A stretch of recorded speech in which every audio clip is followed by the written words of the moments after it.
I I'm doing something, so you have to go. Good evening and welcome to the Planet Football Show. After a brief hiatus for the Christmas holidays, we're back and it's a bombshell of a day in terms of everyone's due back at work except for Ruben Amorim and Wilfried Nancy. They join Enzo Maresca in the unemployed line, and I'm very happy to be joined by Shane Freely once again, the man to my left and your right. Shane, a very happy new year to you and welcome back. Same to yourself and to anybody who's watching. Good to be back, guy. And I didn't see this coming now that I'd be on for this, but there you are. Well, I seen the Celtic one coming, but I didn't see this one coming at all now. Well, the second one that followed quickly on his, were leaving early at 10 a.m. this morning getting news out, but it was 2 days late, if you ask me, with Wilfried Nancy and the decision to let Martin O'Neill step away to go for this guy when it actually had been going so well for Martin O'Neill. It's good to see Celtic may have corrected the course for the rest of the season. But the major headline of the day is Ruben Amorim. His tenure at Manchester United has finally come to a shuddering end after 14 months in the job. And there you have it. Oh my God. I presume, Shane, there's only disappointment on your side of it for the club to have given up on the project so soon. Aye, 100%. I think it's a shocking decision to get rid of him. I suppose the middle of the road on people saying that this is such a great standard of football and great standard of a league. If it is that good and a man has a team sixth with what he's sitting left with there at the minute, he has 7 men out. I think it's mental.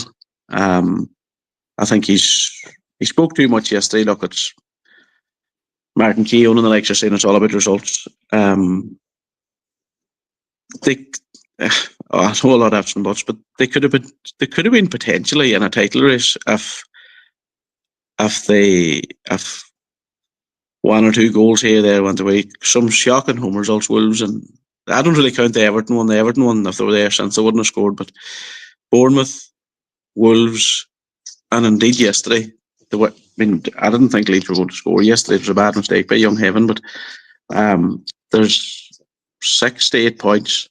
Well, 6 points left to the one side there. People might laugh in the title race, but there's no, look, nothing's ever off the table that early in the season, and when the season was that broken up by three international breaks, all a month apart, like it was only ever a handful of fixtures, and the case in point, despite Liverpool losing so many consecutive fixtures in a row that still find themselves in a Champions League spot, you really aren't far off it. Now it's since that Arsenal sort of realised that they're in the privileged position that they're in. They're leading the league. They've established a bit of a gap. Any kind of negligence from here, they're going to open the door for Man City to just slip in and win another one.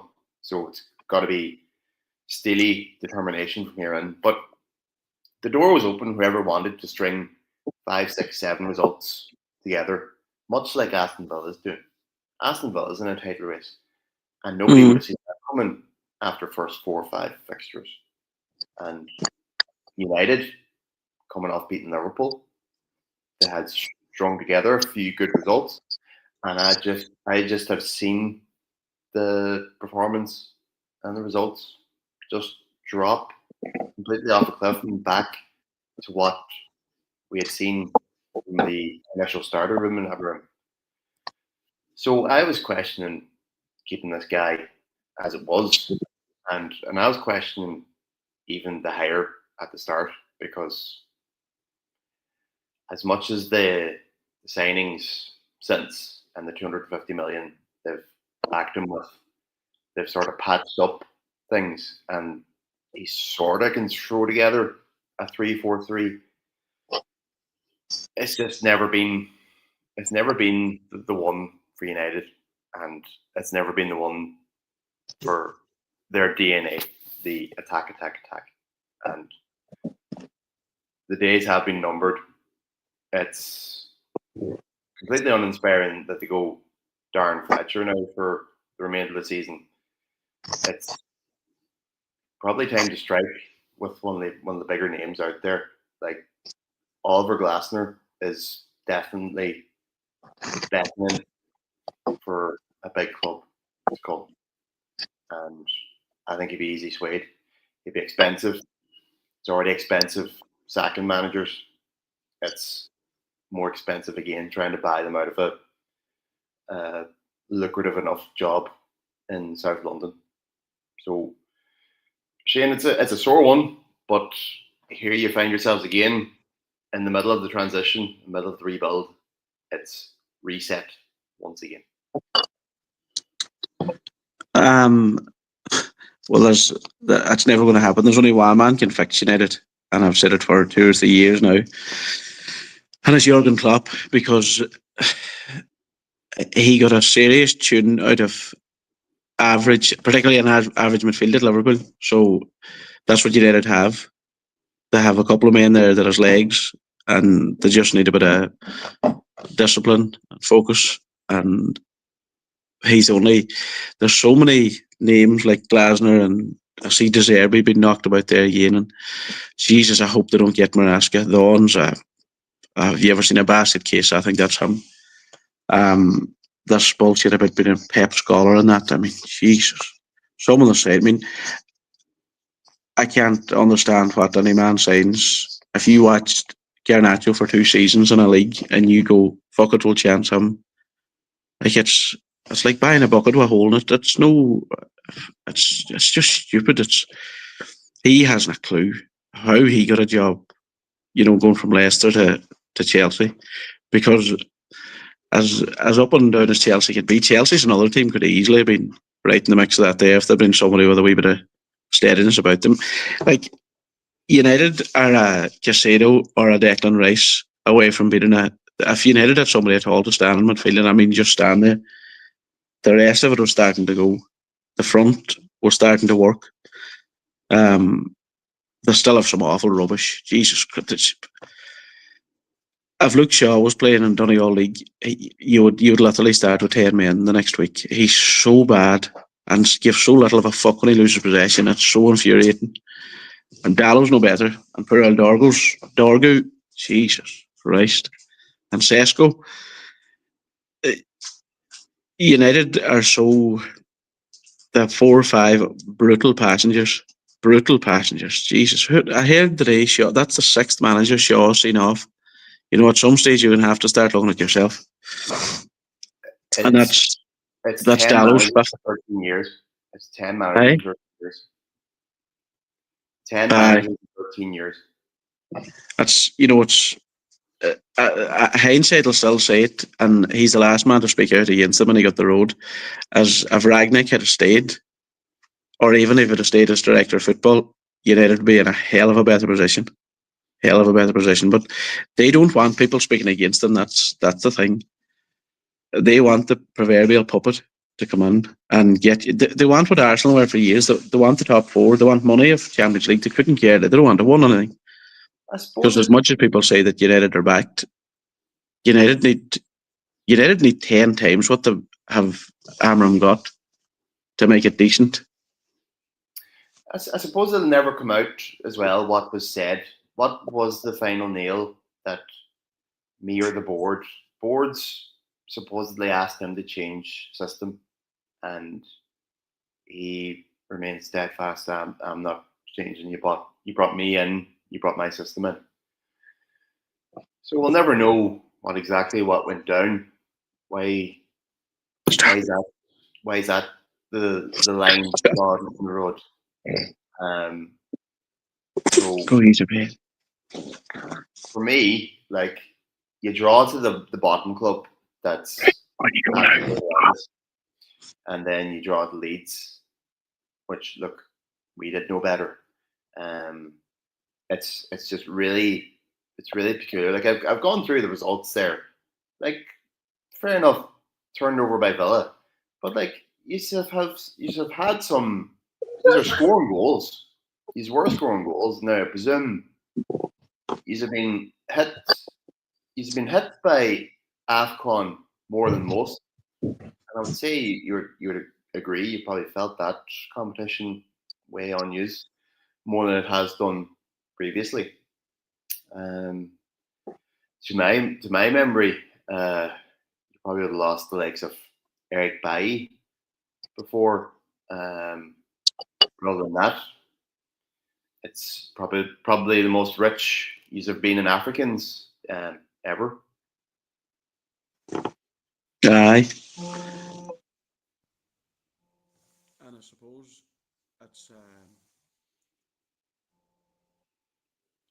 it's it's the fact that particularly in Bueno. That's the loss of him. It's the big one now. Um, uh, the other two, aye, but I suppose it's bodies, it's senior bodies more than anything. I mean, that bench on Sunday was atrocious. My God, we know what he's left with. So that again, another reason I think he's done very well to have a team sitting exactly where they are.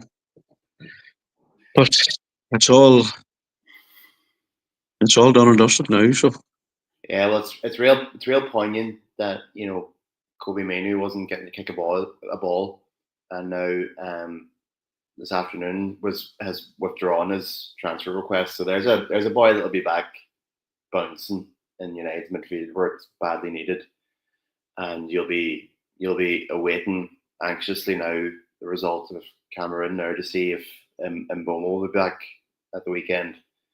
But here we are anyway. It's the end of that era. It's the continuing theme of era. Like, who do you blame? It's a real like, again, a knee jerk move and reeks of Glazer. But like, is this Radcliffe? Is this Radcliffe doing the power play and making the change? He's clearly picked the director over the coach this time around. who I blame mainly, and it's at any club that's getting a man sacked as the players. The players are getting paid an awful premium for going out and playing. Fair enough. Look, if things are shit during the week, everybody's heads down. That's fair. But the thing about not adapting to 3-4-3, look, I would say it'd be tough enough. I think it's tough enough for if you were training twice a week, to try and adapt to that. But if you're training 3-4 hours a day and it's methodical, look at the likes of Jim McGuinness came in, it's the same thing over and over and over and over again. And if you can get amateur men to buy into a system, you should be able to get men that's getting paid 100,000 a week to buy into something. So I understand you don't put a striker in net, so you don't put a goalkeeper up front, but I still think players should be able to adapt a certain amount, and I think they use it as a scapegoat. Oh, we can't adapt to this. And then Neville didn't help, Carragher didn't help, none of them helped what they're continually on about it. I mean, you look at it, Palace play a 3-4-3. Did Alonso not play a 3-4-3 at Leverkusen? Alonso won a Bundesliga playing 3-4-3, and successful sides in Italy play 3-4-3 all the time. I think it's extremely lazy to just throw it to the one side. I think it's lazy the players not to try and adapt it some way. At least give it a rattle, and if it doesn't work, it doesn't work. Look, if you can carry three decent centre halves, you have the basis of it. If you've got guys that's got the ability to get up and down the wings entirely, and I can count 5 at the club at United. Shaw can do it, Pirlo can do it, Amad Diallo can do it, Maz can do it, and what do you call the Dutch fella? He can certainly do it, but obviously he's a Ten Hag guy and hasn't got a look in. So that's a basis. That's the defensive side, but you really need to have Granit Xhaka, you really need to have like the absolute stalwart in midfield, and there is none. You keep patching it up with Manuel Ugarte and legless Casemiro, and you pull Bruno Fernandes back into it, way far away from his best position, where he's advanced high up the pitch and he's the main goal threat. There's so many reasons why you should have abandoned it straight away. And as you say, 250 million gets decent forwards at the club for one window.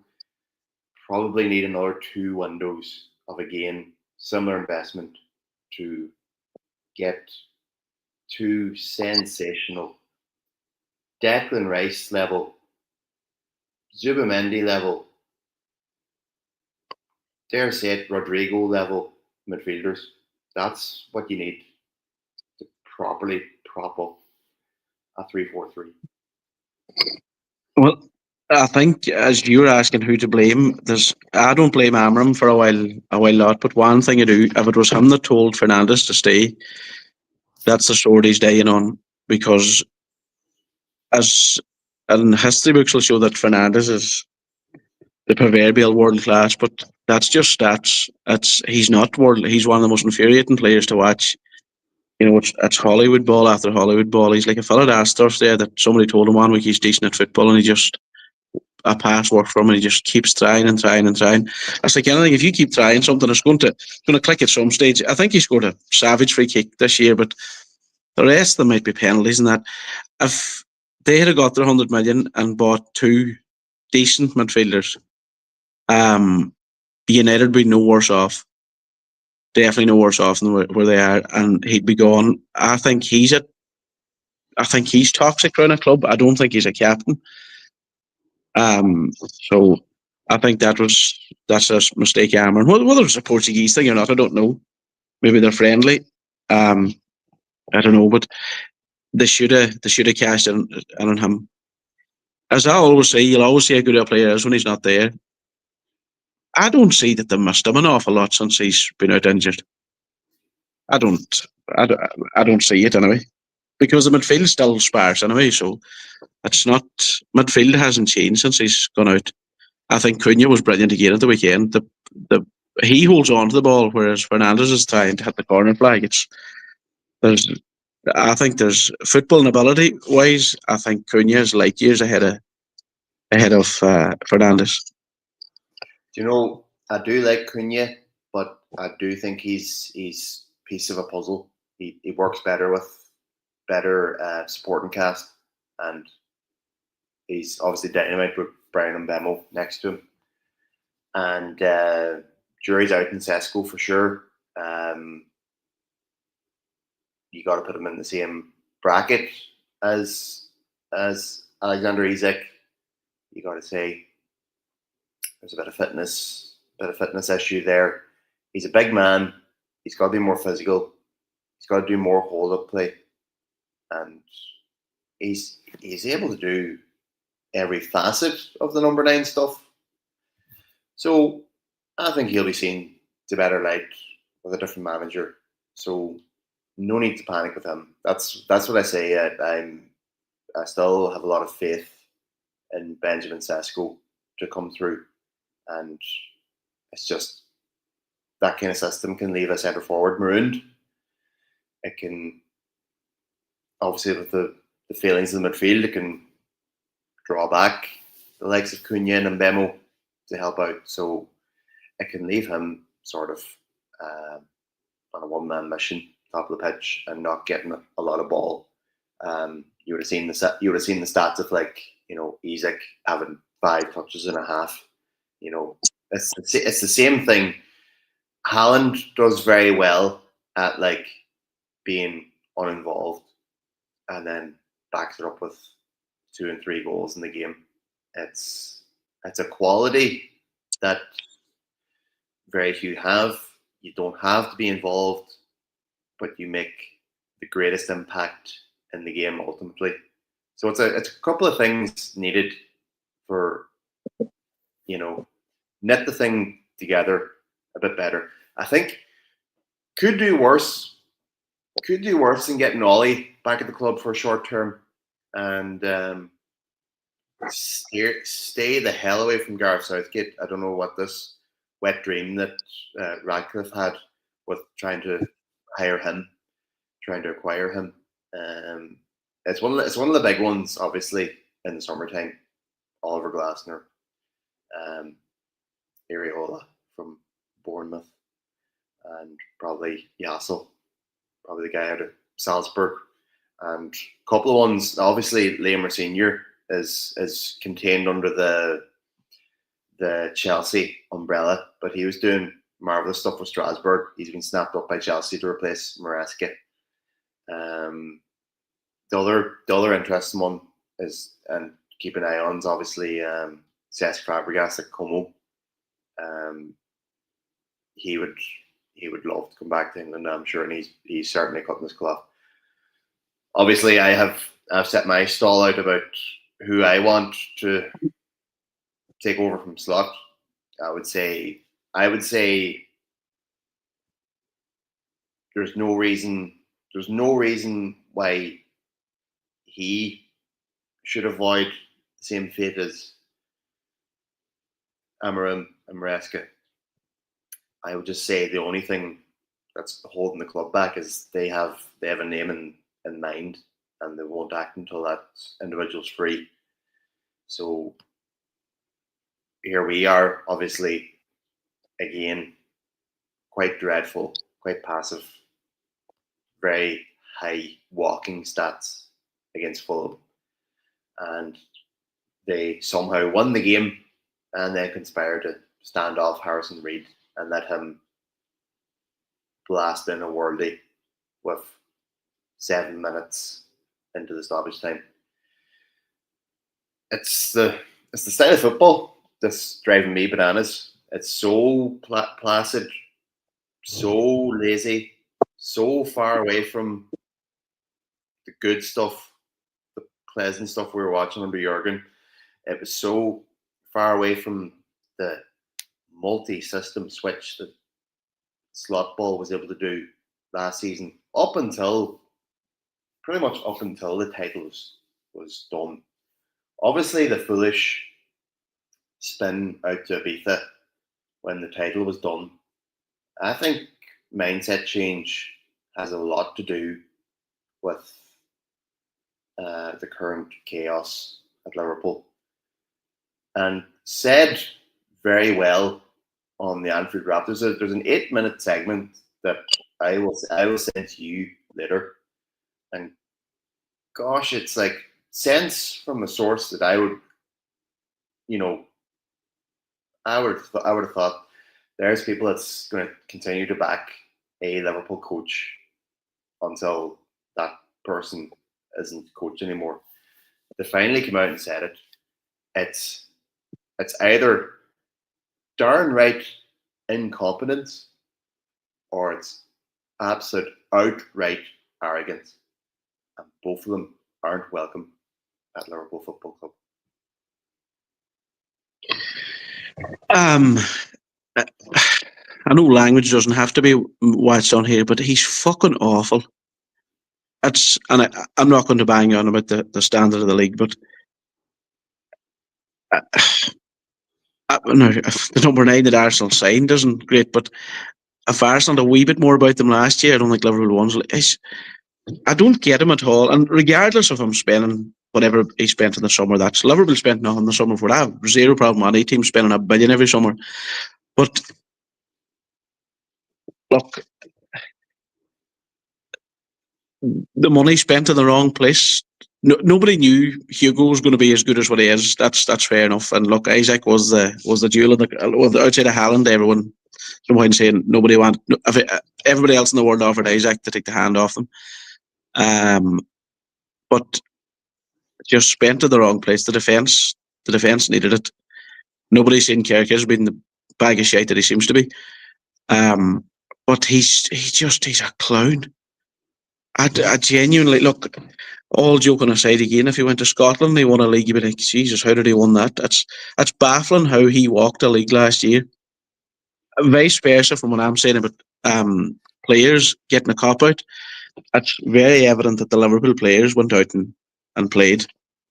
They done it themselves. I don't think you can give much credit to him for last year. And this thing that credit in the bank for winning the league. Jesus, he's like he literally is. When they need a goal, he literally is. He just looks around and he goes, "How many forwards have we? We've three. We've three subs left. Fuck them on." There's no sense, rhyme or reason, or nothing to what he's doing. You know, to a Premier League winning manager, he's. If you were in a coma for a year and you came out of it and said that fella won a league, you'd be going, "No, he couldn't have," because there's no sense at all to him. Like Ten Hag, as much as I backed him, hadn't much of a clue. But I'll say Ten Hag had more of a footballing clue than what Slot seems to have, because he hasn't. There's nothing. There's like everything's grand. It's everything will be great now at United at the start. If Fletcher comes in the one now, who have they're away to? Who they're away to? I think they're away. Then they've Brighton in the cup, and say they won the two of them and everything. Luke Shaw's flying down the wing, overlapping and so on, and you wonder why weren't you doing that beforehand? I think that's the case at Liverpool as well. And as much as I'm slagging Verts, if Liverpool was winning, if Verts was in the team last year, you'd probably see the player that he is. And I don't think Slot's helping. I would say Slot is very arrogant. He comes across a bit of a prick in his press conferences. And the Ibiza thing didn't help. Look, at the end of the day, it's a trip to Ibiza. It shouldn't be that much of a big of a thing. But as they say, standards are set at the top. And he just, winning the league is probably the worst thing could have happened to him, to his ego and his arrogance. Because he doesn't seem to have he looks like a fella that they took down out of the stand some Saturday and he just managed to keep his job. Awful. Awful. And the money that he spent could set his back a bit. Because what do you do with Verts if he doesn't come good? What do you do with the left back if he doesn't? Well, the left back only costs 30 odd million. Frimpong's not going to put you out the door. But what do you have to spend in your centre halves this summer? Like, all romance aside, Van Dijk's going to have to be replaced. And so that's at least two, if not three, centre halves. Fair enough, Gahey and a free, but if he comes, still need two more. And as you know, if teams know that you need a man, they're not going to be cheap. So you could be sitting at a starting 11 potentially with 700-800 million spent on a loan. And I don't know who manages. You know who is the name that you have in your head that you wanted? Xabi Alonso. Not pulling up any trees where he is he? Not at all stunned by that. It's Real Madrid. No, he is carrying a couple of passengers. I don't know where Vinicius' next move is, but look, the English. I'm delighted that the English think that there's revolt. There's revolt in Real Madrid. There's nothing Xabi Alonso can do about that. Guys aren't willing to do the team stuff, and they want to show off their individual qualities. That's where the loggerheads with Xabi Alonso. So no, he's not lost any stock with me. He was planning, yes. And Real Madrid came knocking, so we had to go down the list. Amorim was going to cost too much money, so we went to Arne Slot. Well, to be fair to Alonso, I know they have 3 or 4. I think they're carrying Bellingham. I don't even know where Trent. Does Trent even play with them? I don't know. Actually, he's done a savage injury to his. Oh, let me think. There's a bit of season over, I think, about Trent. Oh, right. I do think it's something lower leg. I think. Yes. It's dreadful bad luck for him, but if you send out bad comes back to you, I'm afraid. Yes, but I don't know. I assume Pep is going in the summer. You would have to assume. No, look, you would have to assume Maresca will step into the void when Pep leaves at the end of the season. Pep could easily walk into the sunset with another Premier League title and that would be a nice finish for him. I still don't think it's over at all. A long sabbatical then for that guy. I would assume he'd be hanging in there for a national job after that, because not a lot left in the club game for him, I would assume. Well, all sarcasm aside, unless if the purse things, if the reins are taken off Newcastle or he goes to PSG, all joking aside, he won't go anywhere else. He won't go to a challenge. I mean, obviously he's not going to cross the divide now, but the most money won't be an issue for him anymore. It's not as if show me the money Saudis. No, Pep, I think he'll manage one of the big national sides, and that'll be the next move. Big long sabbatical now. You won't see him for 2 years. Yes. Clubs will get the World Cup out of the way. A couple of the big nations will have underperformed, and they'll make the move. Obviously, Spain's number one. Obviously, Brazil will be number two. Maybe the chance. Maybe Argentina would go for him. Something like that. There is in the future for him. Don't see a club opportunity at all appealing to him. But that's been the word. Chelsea didn't fancy Maresca. They were looking at Maresca. All sorts of stuff has transpired since, and he seemingly walked. So yes, Chelsea were firmly in a title race, and they've fallen off the pace. So it's Chelsea move. I don't get the Maresca thing at all. I think Maresca will put City back the way. Jeez, I don't rate him at all. Yeah. Anyway, we covered it at the start. Celtic have finally sacked Wilfred Nancy, and it's been a 33-day disaster. And as I say, we welcome back Martin O'Neill. Martin O'Neill lasted 37 days. Wilfred Nancy lasted 33. And with him, Paul Tisdale has left his role. So a complete and absolute cluster. And the board has finally admitted defeat. And off he goes. The smug French douche. Tra. I didn't see the game, but I know two people were telling me that the first half was actually very good on Sunday. They were very good to watch. They absolutely battered them, and ball was just bouncing off Butland. So yes, rightfully could have the game won in the first half. And Schmeichel was just absolutely appalling. Jesus, for the third one was atrocious. He looked like an old man.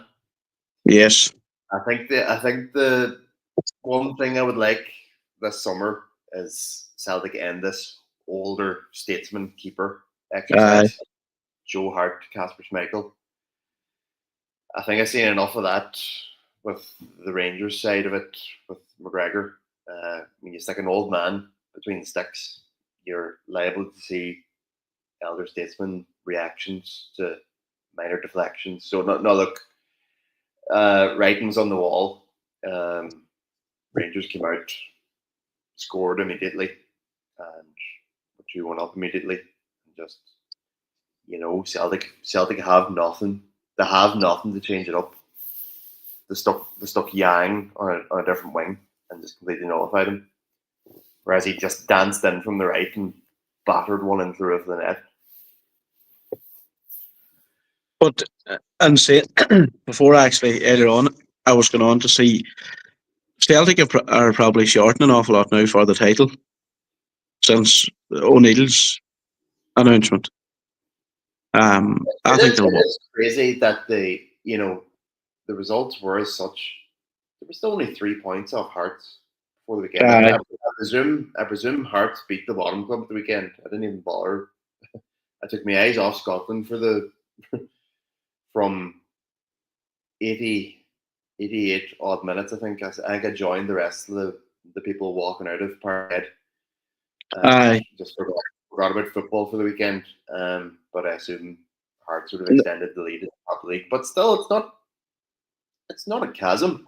And like when you get to the part of the season the divide happens, all of a sudden you start playing these teams all again, and you have an opportunity to get 3 points back off them. So like get tight to them again. You play them naturally one more time, and then the divide they'll obviously be waiting in there to be played again at that portion of the season.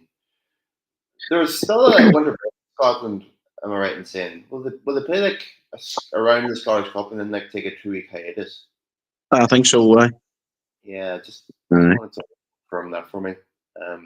Good. That's the time to do it. That is the time to do it. Let Martin get in, get all the staff, see the players a couple of times, knock out this 4th or 5th division team in the Scottish Cup, and then get a forward in or two. But I know I've said it before, and I suppose it's an awful lot to do with finances, but say even the likes of your man that's United, the sign from Arsenal, that Odie, or whatever the hell you call him. I'm still at a loss as to why. Like I know Ahmed went up. Why bigger clubs in England don't send strikers up? Or Celtic or Rangers don't try and take them up. It's like if that young Ngamoa or whatever you call him with use. I mean, imagine going up there and listening to that noise as opposed to sitting on a bench. Yeah, you're absolutely right. If he can't get a game with Liverpool, he should be going up there, but rightfully should be playing football for Liverpool Football Club because nobody else is doing anything on the top of the pitch. But you're absolutely right. That should be the deal that a lot of teams should be exploring. Get your young, say he's graduated from the UFFA Cup winning side, but not quite ready to step in. Send him up to Scotland, and he gets 40 appearances under his belt. Senior, rough, proper, hard man football. Aye, and probably on a par with the Championship. Championship's a great place to harden up players. Made Harvey, absolutely made Connor Bradley. Hardens them up. Scotland equally does the deed. Gets them ready to like face the big man's game. So makes a heap of sense that. See, I don't know whether maybe it's just the Irish thing, and obviously there's a certain Irish contingent mad about Rangers too, but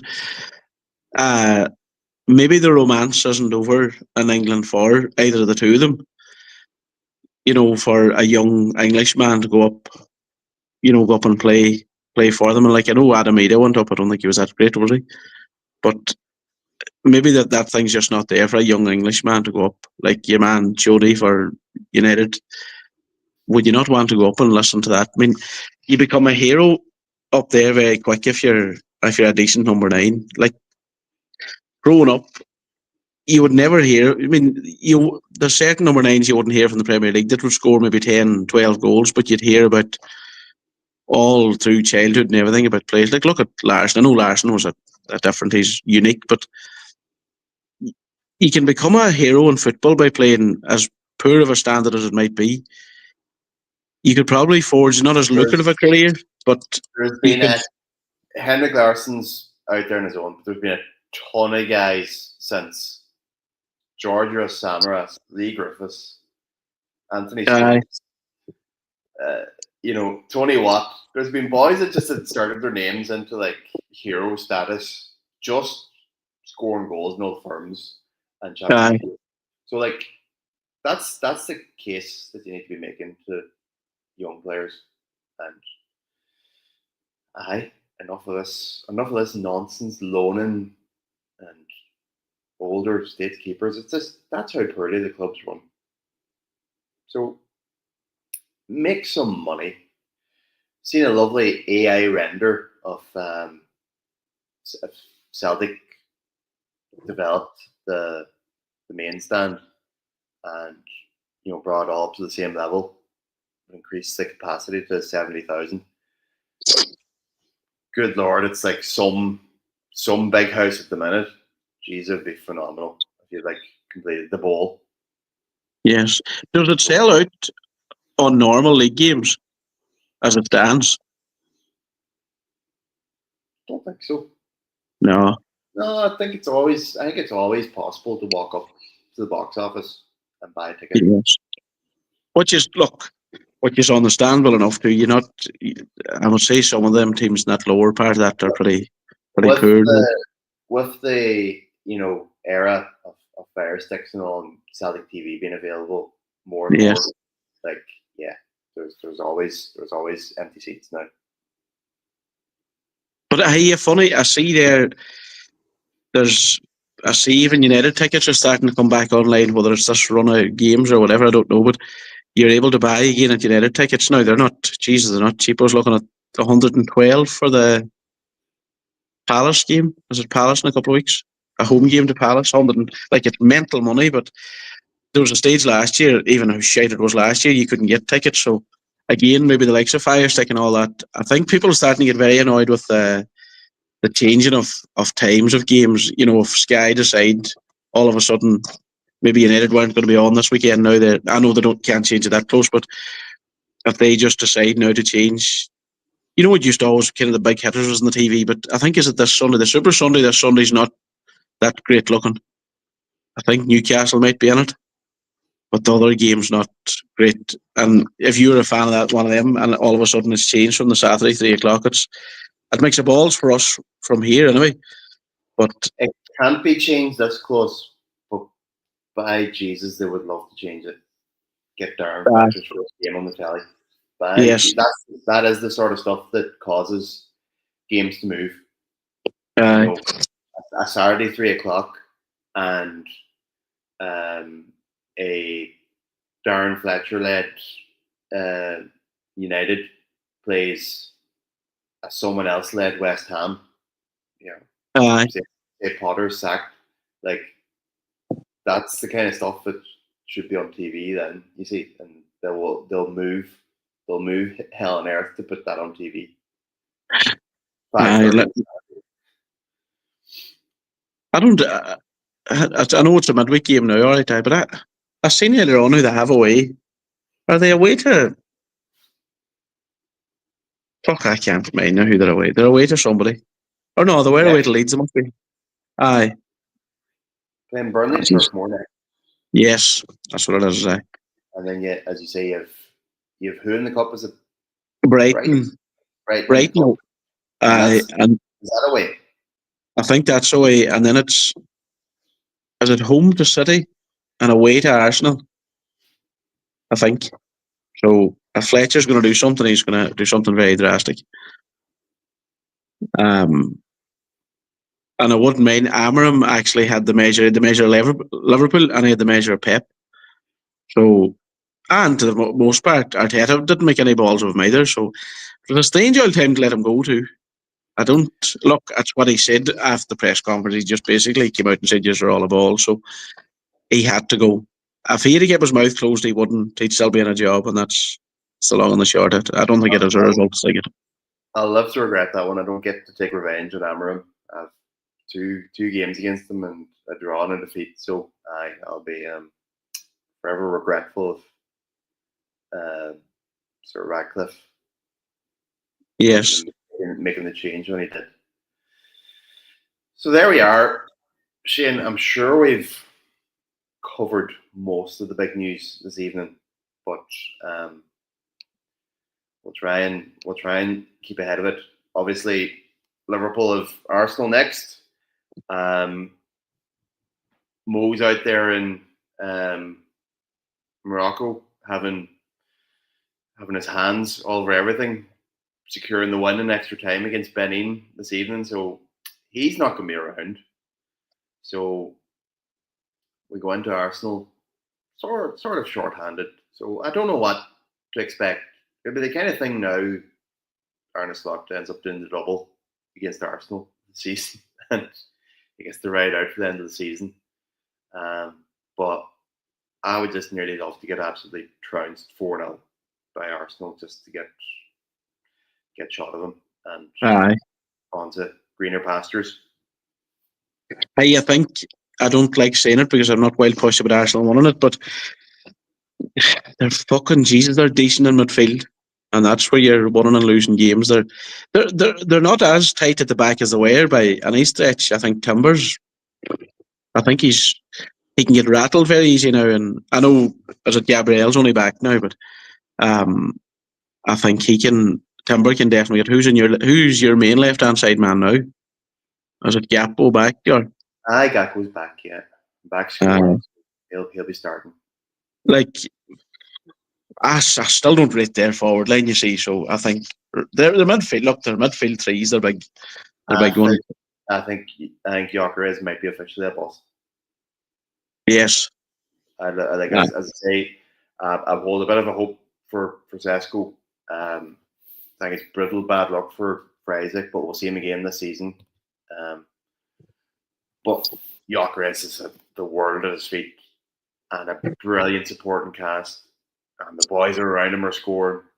And there's boys on the bench that's coming on having an effect. He's just looking every bit. He looked old. He looks a bit overweight as well.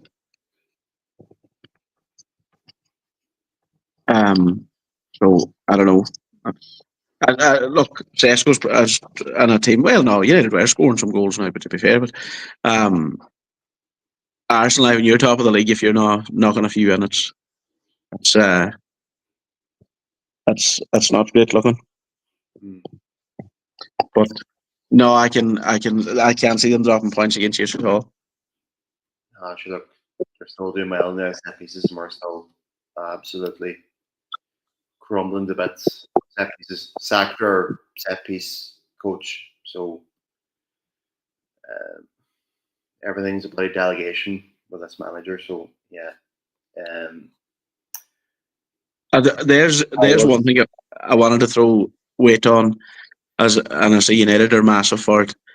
As I've never seen a Donegal League thing like it. As some man, the right back is a good throw-in, send him across the left hand side. Again, Dallo was crossing the pitch to take throw-ins.